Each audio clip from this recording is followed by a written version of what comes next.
Question number 15. The cost for taking a cab with ride for life cabs is shown below.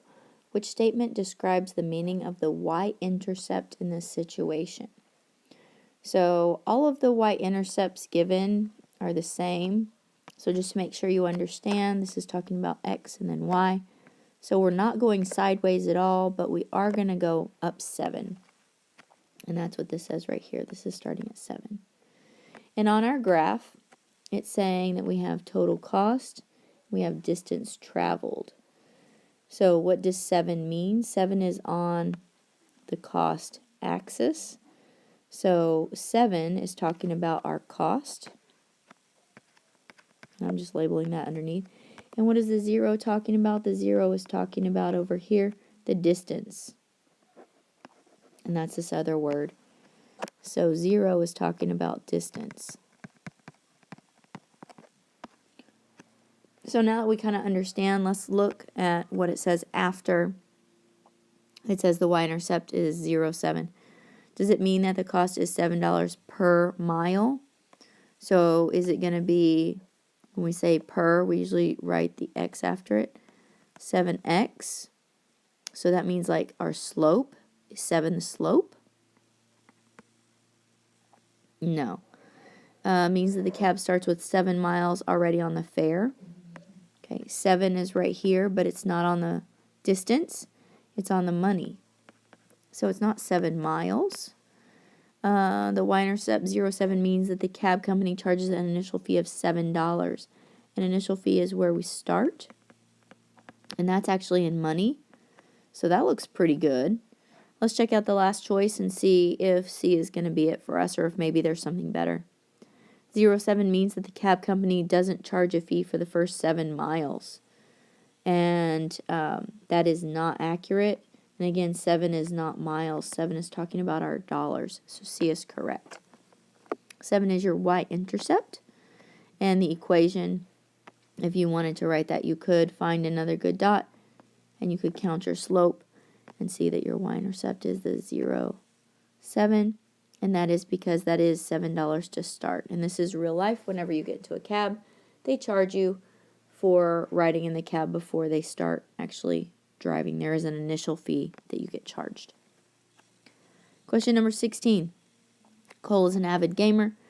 As Cole is searching for different options to rent video games, he comes across 2 different options he wants to compare.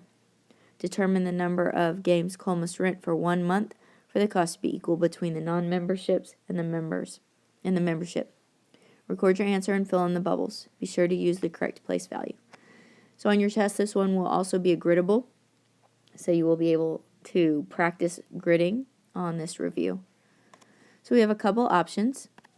So we have option number 1 is the non-membership option, and it says $4.50 for any game. So that means $4.50 every time we want to rent a game. So I'm going to put this in as Y1. And we can say $4.50 every time we want to rent a game is just X. That $4.50 is going to repeat every time. Option number 2, we have a membership fee of $10, and then anytime we rent a video game, it's $2. So our second equation is just going to be a starting fee of $10 plus $2 every time we rent a video game. So the 2 is going to repeat, so we use our slope to show every time the 2 repeats, or every time we rent a video game, we have to pay $2 more. We can go type both of these equations into Desmos, and we can find where it says they need to be equal. Okay, determine the number of games.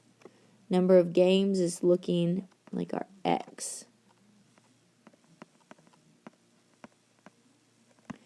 So we're going to go type those in, and we're going to get a point where they cross, and we want our X value. All right.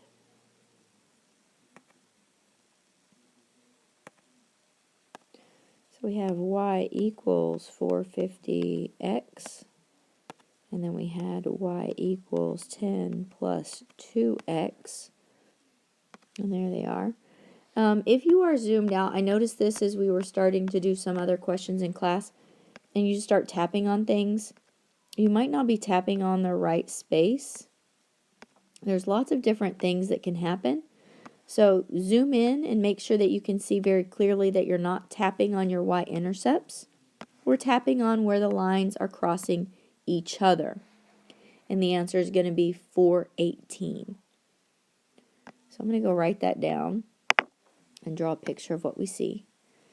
So it looked like that, and we had the point 418. Okay. Remember that we're talking about money. So our Y is talking about money, and this is talking about our games. The number of games that you would plug in every time we have an X is going to be 4, and you can actually do that, and you can see that they would be equal. So I'm going to say that that's a positive 4, and I'm going to bubble my 4. Please do not leave any answer blank on this test. Blank answers are wrong answers. If you are guessing, you at least have a possibility of maybe getting something right. And again, like I said, you could go back in and you can plug in a 4, and you could do 450 times 4, and you can do 10 plus 2 times 4. And this one's pretty easy to see. That's going to be 8, so this is going to be 18. 450 times 4 will also be an 18. You can type that in, and so you can see it that way. The number that you plug in to get the same answer is your 4. Question number 17. Line H is graphed on the coordinate plane at right. Which linear equation can be used to represent a line that is perpendicular to line H, passing through the point 5, negative 2? So first thing is you need to understand that perpendicular means that they're going to make a right angle. Second thing you need to understand is what 5, negative 2 looks like on a graph. If you are getting your graphing backwards, I highly encourage you to write XY underneath every time you have a point to remind yourself of which directions you're going. You could also type these things in on Desmos. So I'm going to type in 5, negative 2 so that you guys can see how you can match your graph if you are unsure or you just want to verify that you're doing this right. So 5, negative 2 is going to be in this bottom right hand corner. And whenever you graph it on your grid here, here it is. So you can graph it. You can graph it, and then you can check on Desmos, or you can do it backwards just to make sure it's in the right spot. So we need one that's perpendicular. So now you can go and type in all of these equations. And so you can see, first of all, which ones go through those points and which ones don't. And then we can talk about perpendicular. So we're going to get back on Desmos, and we're going to start typing in x equals negative 2.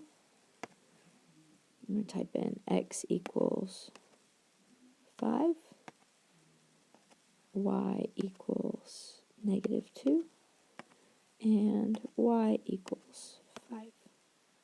So we have some lines that don't go through the dot 5, 2, 5, negative 2. This green one can be eliminated, and that's choice A. I typed them in order. So I'm going to go ahead and take that one off. So choice A is out. The red line also is not going through our point, so I'm going to take that one off. So it's between B and C. Okay, you can graph these on your grid. You can copy them down so that you can see what's going on, and then we can pick the right answer. Okay, so we said A was out and D was out, so it's between B and C. B, x equals 5 went like this. Is that line perpendicular to the line H? No, those are like this. That's parallel.